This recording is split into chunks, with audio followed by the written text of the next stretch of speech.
Engkau sungguh luar biasa bagi kami ya Tuhan. Kasih-Mu luar biasa di dalam hidup kami. Kalau kami boleh berada di tempat ini Tuhan, kami menyadari sepenuhnya karena kebaikan daripada Tuhan, karena pengorbanan daripada Tuhan, karena kasih-Mu yang membuat kami mengerti akan pengorbanan-Mu dalam hidup kami Tuhan. Kami menghargai semuanya itu Tuhan. Oleh sebab itu kami saat ini juga mau duduk diam di bawah kaki Tuhan. Kami mau dengarkan pesan daripada Tuhan. Kami mau dengarkan suara-Mu. Kami mau dengarkan apa yang Kau mau berbicara kepada kami Tuhan. Oleh sebab itu biarlah Roh Kudus Kau berbicara lebih jelas, lebih lanjut tentang rencana-Mu, tentang kasih-Mu yang besar yang Kau telah planning di dalam hidup kami. Terima kasih Bapak. Kami serahkan waktu dalam tangan-Mu dalam nama Tuhan kami Yesus Kristus. Allah kami yang hidup, kami berdoa dan mengucap syukur. Bersama-sama katakan, amin. Silakan duduk, Tuhan Yesus memberkati. Shalom saudaraku. Selamat Hari Paskah. Selamat merayakan kebangkitan daripada Tuhan Yesus. Selamat mengingat kembali akan karya yang luar biasa yang Tuhan telah lakukan bagi kita semuanya. Saudaraku, saya pernah melihat film yang mencoba menghidupkan binatang-binatang yang sudah mati, bahkan menghidupkan manusia yang sudah mati. Itu filmnya fiksi mungkin ya. Saya percaya itu bukan sesuatu yang benar. Dibawa ke ke tempat keramat dari Indian atau bangsa-bangsa yang lain gitu. Terus kemudian mayat itu ditaruh di sana. Anjingnya yang sudah mati balik lagi. Bahkan sampai istrinya katanya dicintai, mati dibawa ke tempat itu, beberapa hari kemudian pulang ke rumah sendiri. Udah hidup lagi. Tapi yang saya juga selanjutnya perhatikan di dalam film itu dikatakan bahwa itu hidup tapi mati. Kayak Walking Dead gitu ya kali ya. Hidup tapi mati. Karena seluruh kepribadiannya berubah, seluruh kebaikannya hilang dan diganti menjadi sesuatu yang evil, sesuatu yang jahat, ya. Dan akhirnya seperti bisa kita duga tentu bukan happy ending karena seluruh keluarga jadi mati, semuanya juga dibunuh dan menjadi satu film yang cukup horor gitu, ya. Nah, saudaraku, manusia selalu curious tentang setelah kehidupan ini pada waktu mati nanti seperti apa gitu. Selalu curious. Kalau kita membaca firman Tuhan dengan jelas dikatakan bahwa ada kebangkitan orang mati, pada satu saat kita akan mendapatkan tempat bersama dengan Yesus di surga, di dalam kekekalan dan sebagainya. Tadi Kristo juga sudah membacakan bagian dari firman Tuhan. Kalau Kristus tidak bangkit, sia-sia semuanya. Kalau Kristus tidak bangkit, semua yang kita lakukan, ibadah kita, semua perpuluhan yang dibayar, semua kehidupan suci yang kita mau pelihara, semua ketaatan pada firman Tuhan, semua berita firman Tuhan yang disampaikan, semuanya sia-sia. Bahkan semua orang yang mau mati dan berkorban bagi Tuhan, itu melakukan tindakan yang paling konyol di dalam hidup ini, kalau Kristus tidak dibangkitkan daripada orang mati. Dan hidup selama-lamanya sampai saat ini. Kalau kita baca dalam firman Tuhan, saudaraku, ada beberapa orang yang pernah mati dan kemudian hidup. Di dalam perjanjian lama ada Elisa yang menghidupkan anak daripada seorang janda yang memelihara dia sekian lama, kemudian anak itu mati dan kemudian didoakan dan hidup lagi. Di dalam perjanjian baru kita pernah melihat bagaimana Paulus mendoakan orang yang dengar khotbah ngantuk-ngantuk, terus kemudian jatuh dari loteng, mati dan didoakan hidup lagi. Ya, di dalam pelayanan Tuhan Yesus terjadi, siapa yang mati dan dibangkitkan sudah dikubur 4 hari? Lazarus. Lazarus sudah mati, dibuka kuburnya 4 hari kemudian dan dia bangkit. Nah, saudaraku, saya mau tanya, walaupun mereka hidup lagi, tentu dengan yang film itu berbeda ya. Mereka hidup, mereka mungkin mengalami kehidupan yang lebih baik. Karena mereka mengalami kematian dan dihidupkan oleh Allah yang hidup. Rohnya dikembalikan. Beda dengan film-film tadi yang badannya balik, tapi ada roh jahat di dalamnya, badannya tetap decaying, terjadi pembusukan, ya. Tapi orang yang dihidupkan di dalam firman Tuhan, mereka hidup, mereka bertumbuh, mereka bersaksi, tapi mereka mati lagi. Ya, apakah Lazarus yang sudah bangkit mati lagi enggak? Mati lagi. Bahkan yang lain-lain juga mati lagi. Nah saudaraku, tapi yang kita tahu, yang kita belajar, yang kita percayai tentang Tuhan Yesus, yaitu dia hidup dan tidak pernah mati selama-lamanya. Amin saudaraku. Dan ada perbedaan juga yang menyolok pada waktu Lazarus dibangkitkan saudaraku. Dia bisa makan roti lagi, dia bisa makan ikan lagi, dia bisa sakit lagi, dia bisa ngantuk lagi, dan dia bisa mati lagi. Tapi pada waktu Tuhan Yesus bangkit dari antara orang mati, dia bisa makan ikan enggak? Bisa. Bisa makan roti enggak? Bisa sakit lagi enggak? Setelah Tuhan Yesus bangkit dari antara orang mati, bisa sakit lagi enggak? Tidak bisa sakit lagi. Bahkan dia bisa menembus tembok. Dia bisa hadir dan keilahian daripada Tuhan Yesus sepenuhnya kembali dan dia menjadi Allah yang luar biasa, yang bangkit seperti sebelum dia datang di dalam dunia. Nah saudaraku, tidak ada lagi pembatasan secara ruang dan waktu bagi Tuhan.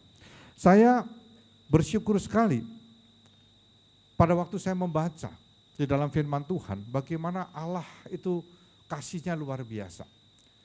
Pada waktu Tuhan Yesus pertama kali bangkit dari antara orang mati, dia menampakkan diri pertama kali kepada siapa?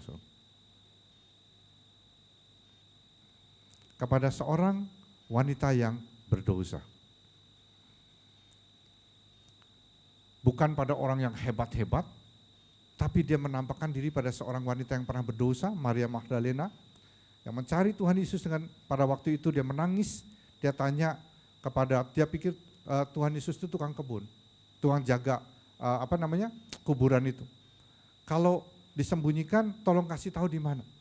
Sampai dia dipanggil Maria, baru dia mengenali bahwa itu adalah Yesus. Pada waktu Tuhan Yesus memanggil seorang pembunuh, seorang penganiaya jemaat, menjadi seorang rasul yang besar, dia menampakkan diri kepada Rasul Paulus. Pada waktu Tuhan Yesus mau makan, dia menumpang di seorang yang dibenci sama orang Yahudi yang bernama Sakeus. Nah saudaraku, saya percaya bahwa Tuhan Yesus yang bangkit, Tuhan Yesus yang hidup, dia mengasihi kita dan dia mau hadir di dalam hidup kita, di dalam setiap pergumulan kita, di dalam setiap perkara yang ada di dalam kehidupan kita. Nah saudaraku, ada satu hal yang saya mau sampaikan, sesuatu yang luar biasa, yaitu saya akan awali dengan pertanyaan.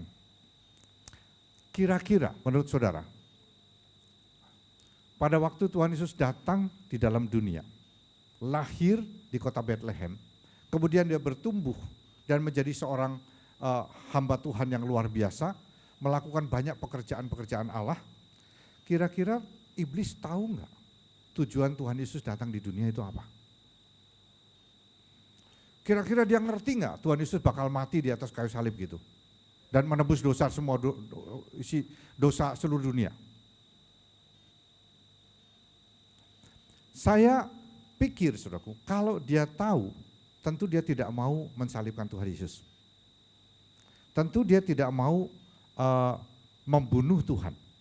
Kita baca di dalam firman Tuhan, kita akan lihat di dalam beberapa bagian firman Tuhan, saya ajak saudara melihat di dalam, kita awali dulu dengan di Matius saja, Matius 8, Matius pasal yang ke-8. Ini bekas orang yang agak pendek kali ya, bisa tolong bantu ditinggiin sedikit, saya udah bertumbuh saudara. Nah, iya terima kasih. Oke, terima kasih. Matius pasal yang ke-8.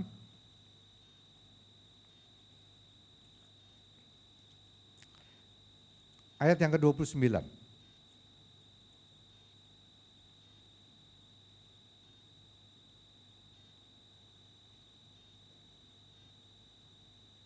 Pada satu hari, Tuhan Yesus datang di satu tempat, di namanya Gadara, di tanah orang Gadara. Itu adalah satu pekuburan yang serem, yang tak menakutkan. Lalu sudah di dalam keadaan yang begitu menakutkan, ada seorang yang kerasukan setan. Dan setannya bukan sedikit, tapi setannya ribuan, banyak. Saudara bisa bayangkan kalau orang kerasukan setan satu aja udah jahat sekali. Ini kerasukan setannya ribuan. Ya, jadi orang ini jahatnya luar biasa, menakutkan sekali, dan dia punya tenaga yang kuat sekali, sampai dirantai pun rantainya bisa dipatahkan. Ya, dia terus menteror di daerah Gadara itu dan membuat orang ketakutan. Lalu pada satu hari Tuhan Yesus lewat di situ dan ketemu dengan orang yang dirasuk setan ini, dan kemudian pada waktu pertemuan itu terjadi pada ayat 29.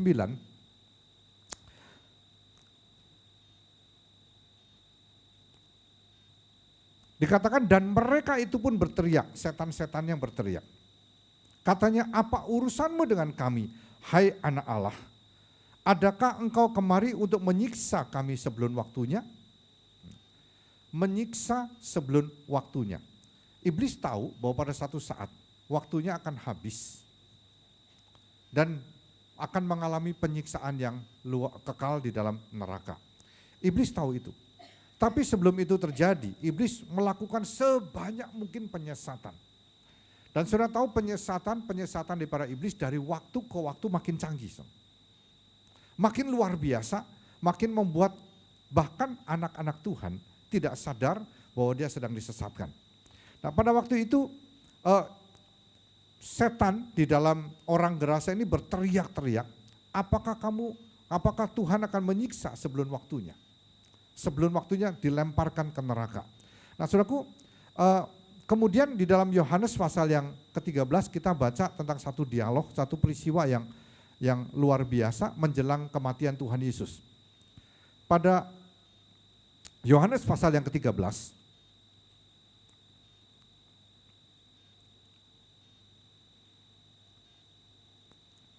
ayat yang pertama dikatakan demikian. Sementara itu sebelum hari raya Paskah mulai, Yesus telah tahu bahwa saatnya sudah tiba untuk beralih dari dunia ini kepada Bapa, sama seperti ia senantiasa mengasihi murid-muridnya, demikianlah sekarang ia mengasihi mereka sampai kepada kesudahannya. Nah saudaraku, kalau kita lihat bahwa di sini Tuhan tahu kapan waktunya, tapi iblis tidak mengerti apa tujuan daripada Tuhan sebetulnya. Pada waktu Tuhan datang ke dalam dunia, buat iblis satu ancaman. Dia pikir iblis yang menyesatkan begitu banyak manusia, menyesatkan membawa mereka bersama-sama neraka, itu Tuhan akan datang dan kemudian menjadi saingan, membawa mereka keluar dari jeratnya dan kemudian ikut kepada keselamatan di dalam Tuhan. Dia nggak ngerti bahwa begitu lebih dalam lagi apa yang Allah rencanakan di dalam kehidupan dan kematian Tuhan Yesus. Nah, kalau kita mengikuti peristiwa ini, saudaraku, kita akan sampai kepada ayat yang ke-27.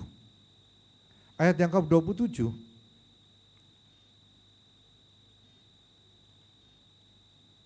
Atau ayat yang kedua dulu, saudaraku. Ya, ayat yang kedua dulu dikatakan, mereka sedang makan bersama dan iblis telah membisikkan rencana dalam hati Yudas Iskariot, anak Simon, untuk mengkhianati dia. Saya nggak ngerti pada waktu itu iblis membisikannya bagaimana. Saya nggak ngerti iblis ngebisikinnya seperti apa. Tapi yang jelas firman Tuhan mencatat bahwa ada sesuatu yang masuk di dalam pikiran dan di dalam hati Yudas Iskariot. Saudara pernah dapat bisikan iblis nggak?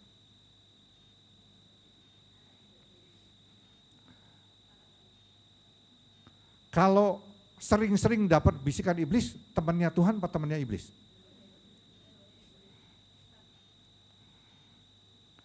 Nah, iblis membisikkan sesuatu kepada Yudas Iskariot untuk melakukan rencananya dia.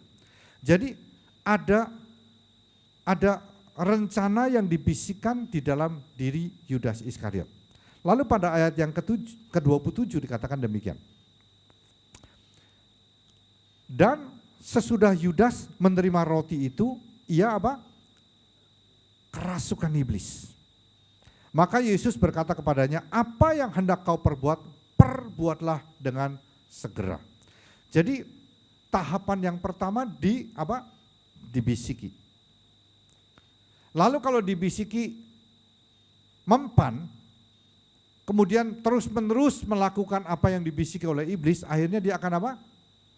Kerasukan. Apakah kerasukan itu selalu yang keluar busa di mulut, guling-guling di lantai, terus kemudian teriak-teriak di jalan, bikin demo gitu? Enggak selalu, saudaraku. Ada many kind of addiction, ada banyak kecanduan yang pada hakikatnya hidupnya dikuasai oleh iblis.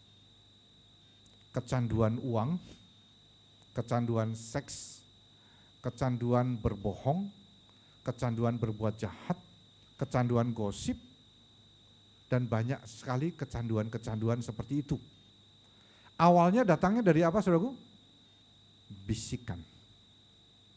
Nah, ini yang sangat berbahaya kalau kita tidak mengenal mana suara daripada Tuhan, mana suara daripada iblis. Untuk bisa mengenal suara daripada Tuhan, mau tidak mau kita harus mencocokkan dengan Alkitab.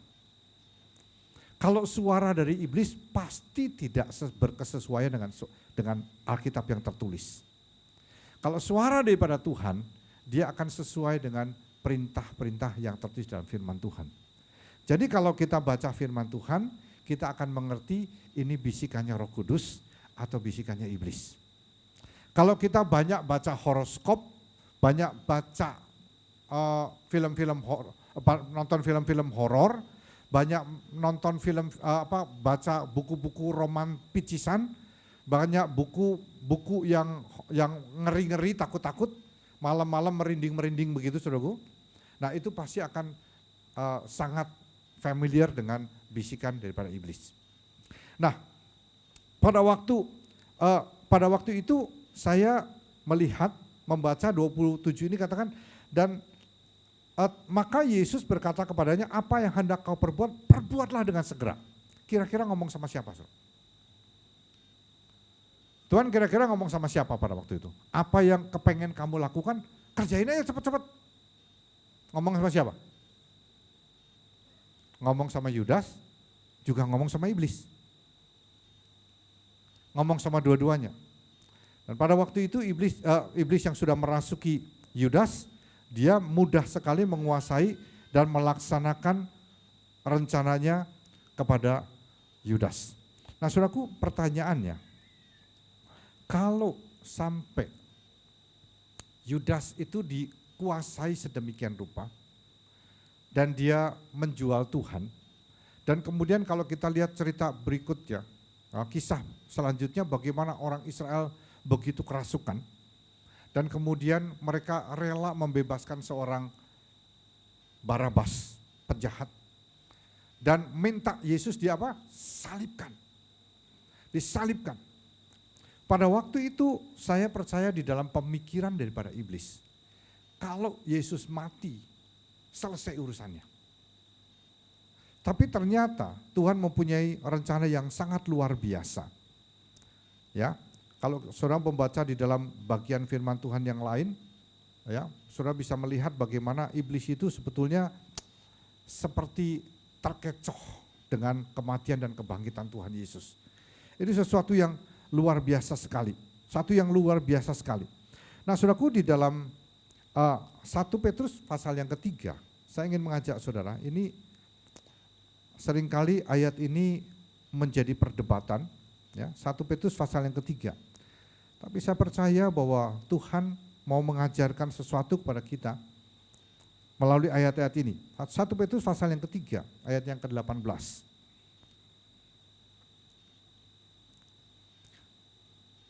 Sebab juga Kristus telah mati sekali untuk segala dosa kita. Ia yang benar untuk orang-orang yang tidak benar, supaya ia membawa kita kepada Allah. Ia yang telah dibunuh dalam keadaannya sebagai manusia, tetapi yang telah dibangkitkan menurut roh. Dan dalam roh itu juga ia pergi memberitakan Injil kepada roh-roh yang di dalam penjara. Yaitu roh-roh mereka yang dahulu pada waktu Nuh tidak taat kepada Allah, ketika Allah tetap menanti dengan sabar waktu Nuh sedang mempersiapkan bahteranya, di mana hanya sedikit, yaitu 8 orang yang diselamatkan oleh air bah itu. Kalau kita baca di dalam beberapa terjemahan, dikatakan bahwa itu adalah declaration, satu deklarasi bahwa Tuhan Yesus telah mengalahkan maut, mengalahkan dosa, dan bangkit kembali. Saudara tahu pada waktu sebelum Tuhan Yesus datang, sebelum Tuhan Yesus mati di atas kayu salib dan bangkit, banyak orang-orang yang hidup melakukan Taurat, berusaha melakukan Taurat seperti yang diperintahkan oleh Musa. Mereka mengorbankan binatang sebagai pengganti dosa mereka, sebagai penebus dosa, pelanggaran kejahatan mereka, keselamatan mereka dan sebagainya. Melakukan banyak sekali upacara-upacara yang sangat sulit-sulit. Nah, tapi pada waktu, dan dijumpai ada beberapa orang yang memang dikatakan oleh firman Tuhan bergaul dengan Tuhan, hidup benar dan sebagainya. Berusaha untuk melakukan hal-hal yang menyenangkan hati Tuhan walaupun belum mengalami kebangkitan daripada Tuhan Yesus. Mereka melakukan perlambang-perlambang tentang kedatangan Tuhan Yesus. Kalau kita melihat di dalam firman Tuhan, saudaraku, segala sesuatu tentang Tuhan Yesus itu dinubuatkan jauh-jauh hari. Dan digenapi di dalam perjanjian baru dengan cara yang luar biasa. Ya. Pada waktu Tuhan Yesus di atas kayu salib, dia merasa haus. Dan kemudian dicucukkan anggur asam. Itu di dalam perjanjian lama sudah dinubuatkan bahwa dia akan minum anggur asam. Padahal Tuhan Yesus di atas kayu salib enggak minta anggur asam, saudara. Dia bilang haus, dikasih anggur asam. Pada waktu Tuhan Yesus mau disalib, bajunya ini dipotong-potong sama prajurit, dibagi-bagi. Jubahnya diundi. Di dalam perjanjian lama, dan itu bukan diatur oleh Tuhan karena Tuhan dalam kondisi disalib. Di dalam perjanjian lama sudah dinubuatkan tentang peristiwa itu persis akan terjadi.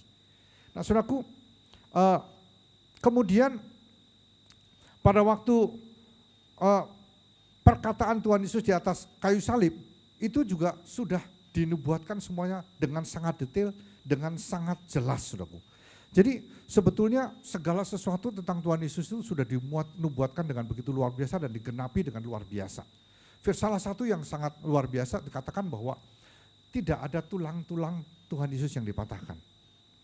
Pada waktu sudah waktunya, karena pada hari di mana Tuhan Yesus disalibkan itu Jumat, Sabtunya Sabat, ya besoknya lagi itu Pesah, John Pesah, perayaan Paskah daripada orang Yahudi. Orang Yahudi merayakan Paskah dengan pengertian yang berbeda. Mereka merayakan Paskah untuk merayakan pada waktu mereka keluar dari tanah Mesir. Pada waktu mereka keluar dari tanah Mesir, waktu 10 tulah dan tulah yang terakhir anak sulung akan mati, diperintahkan oleh Tuhan disaputkan darah di ambang daripada rumah tinggal orang Yahudi. Dan kalau malaikat maut melihat ada darah yang disaputkan itu dilewati. Orang Mesir tidak punya itu sehingga anak sulungnya dibunuh termasuk anak sulung daripada Firaun. Dan orang Israel merayakan Paskah dengan pengertian seperti itu. Kita dikeluarkan dari tanah Mesir dan diselamatkan daripada tulah yang luar biasa. Tapi hari ini kita mengerti bahwa itu melambangkan Tuhan Yesus. Ya, melambangkan Tuhan Yesus. Pada waktu hari Jumat, Tuhan Yesus disalib. Kemudian besoknya akan masuk Sabah, itu harus mati, harus diturunkan dari salib. Enggak boleh diam di atas kayu salib terus. Oleh sebab itu penjahat biasanya kakinya akan dipatahkan. Karena kalau orang disalib saudaraku itu enggak bisa nafas.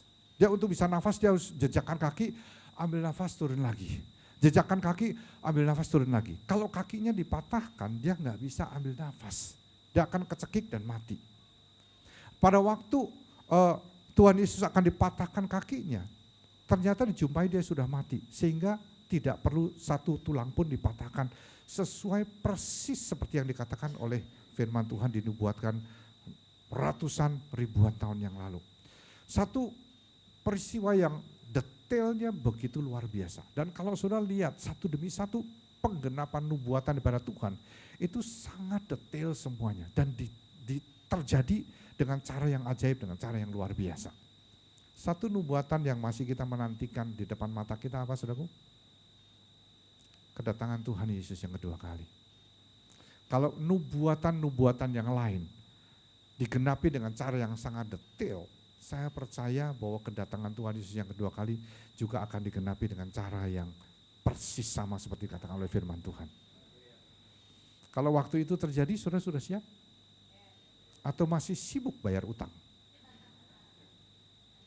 Atau masih sibuk bergumul antara mendengarkan suara Tuhan dan suara iblis? Nah saudaraku, waktunya pasti akan terjadi. Nah, saya percaya bahwa pada waktu Tuhan Yesus belum bangkit dari antara orang mati, Abraham dan sebagainya, itu masih ada di dalam satu tempat penampungan, saudaraku, belum masuk surga. Dan pada waktu Tuhan Yesus bangkit, declare pada semuanya bahwa mulai sekarang semua orang yang mati di dalam Tuhan langsung masuk surga. Jadi orang-orang yang kita kasihi sekarang ada di mana, saudaraku? Ada di surga. Pada satu saat kita akan berjumpa dengan mereka dengan cara yang sangat ajaib. Kalau saudara baca di dalam firman Tuhan bagaimana mereka nanti akan kembali, saudaraku, ambil badannya mereka, tubuh kebangkitan, dan kita juga akan diangkat di awan-awan, berjumpa dengan Tuhan Yesus, hidup di dalam kekekalan bersama dengan Dia. Nah saudara, saya mau baca lagi beberapa ayat Matius 27. Matius 27. Matius pasal yang ke-27.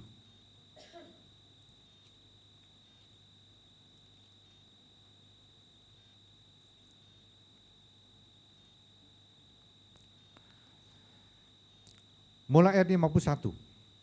Matius 27 ayat 51. Dan lihatlah, tabir bait suci terbelah dua dari atas sampai ke bawah, dan terjadilah gempa bumi dan bukit-bukit batu terbelah. Dan kuburan-kuburan terbuka, dan banyak orang kudus yang telah meninggal bangkit. Dan sesudah kebangkitan Yesus, mereka pun keluar dari kubur, lalu masuk ke kota kudus dan menampakkan diri kepada banyak orang. Kira-kira ini ilustrasi atau fakta, so?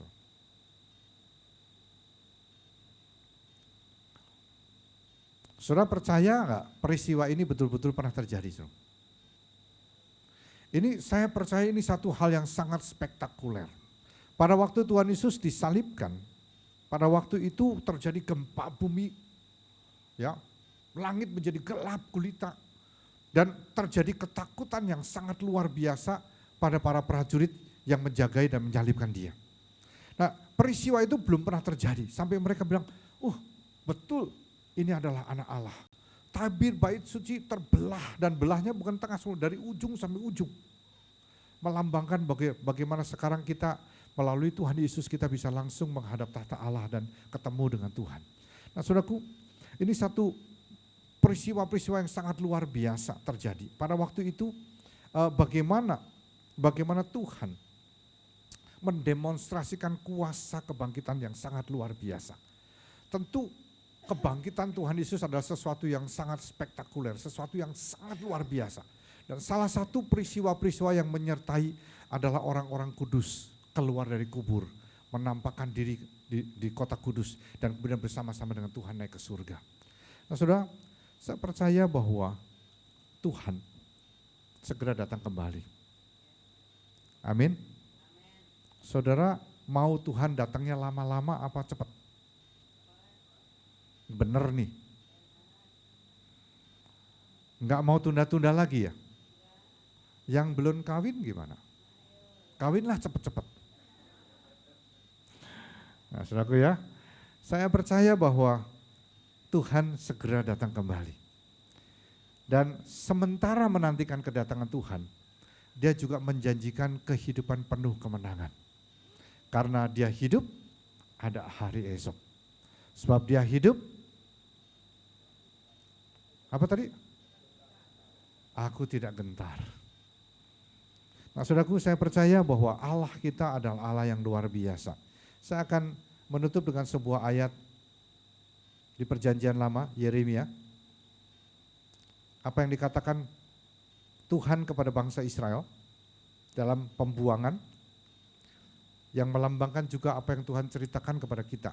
Tuhan berbicara kepada kita pada saat-saat kita ada di dalam dunia ini, menantikan kedatangan Tuhan Yesus yang kedua kali. Yeremia 29 ayat yang 11. Sebab aku ini mengetahui rancangan-rancangan apa yang ada padaku mengenai kamu. Demikianlah firman Tuhan, yaitu rancangan apa saudaraku? Dan bukan rancangan kecelakaan, untuk memberikan kepadamu hari depan yang penuh harapan. Saudaraku, saya percaya di dunia kita diberkati, mati kita masuk surga. Di dunia kita kaya dengan kekayaan rohani, sukacita, pemeliharaan Tuhan, kemenangan demi kemenangan, karena iblis sudah kalah total. Kekalahan iblis itu KO 10 kali lipat. Dia nggak bisa bangkit lagi, dia kalah. Bahkan sampai maut pun ditaklukkan, ditundukkan, dikalahkan oleh Tuhan. Kemenangan daripada Tuhan di dalam kebangkitannya adalah kemenangan yang sangat spektakuler. Kemenangan yang tidak bisa dibandingkan dengan kemenangan apapun juga. Kemenangan yang sangat luar biasa.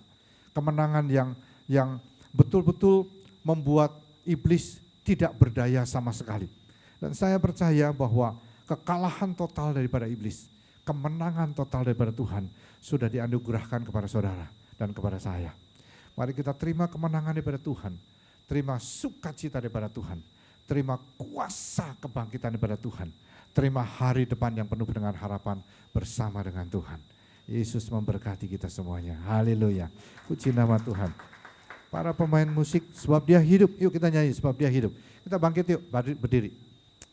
Kita menyanyikan dengan penuh sukacita. Sebab dia hidup, ada hari esok. Kita tidak gentar lagi, tidak ada yang membuat kita takut, karena dia hidup selama-lamanya. Haleluya.